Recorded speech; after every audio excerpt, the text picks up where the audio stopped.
L'Union européenne doit repenser sa politique commerciale.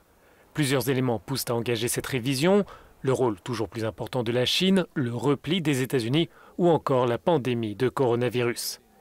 Les faits sont connus, mais il faut maintenant donner forme à ce choix politique. Dans un premier temps, les 27 doivent assurer leur autonomie stratégique et renforcer leur résilience sur l'ensemble des chaînes de production. Nous avons observé pendant la pandémie une interruption sur la chaîne d'approvisionnement mondiale. C'était la sonnette d'alarme sur la façon dont nous commerçons, mais pas sur notre volonté de faire du commerce. Nous devons dépasser notre dépendance à certaines régions et à certains pays.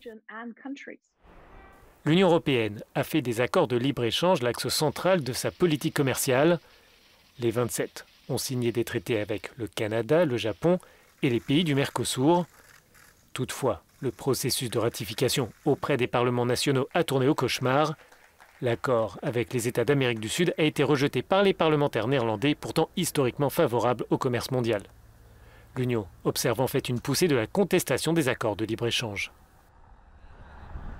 De nombreux États se mobilisent aujourd'hui parce qu'on a un décalage entre ce besoin de revoir le paradigme commercial et un accord comme le Mercosur qui est encore un accord ancienne mouture, qui ne comprend pas de chapitre de développement durable contraignant, quid des objectifs climatiques. Le multilatéralisme est aussi en crise.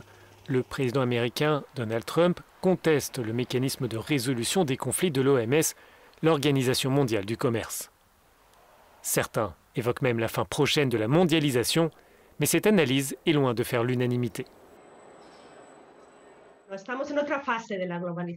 Nous sommes dans une autre phase de la mondialisation.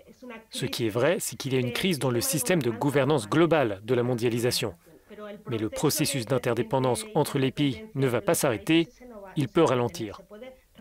Mais ce qu'il faut, ce sont des institutions qui peuvent réellement répondre aux changements en cours dans la société internationale. La Commission européenne est consciente de cette évolution.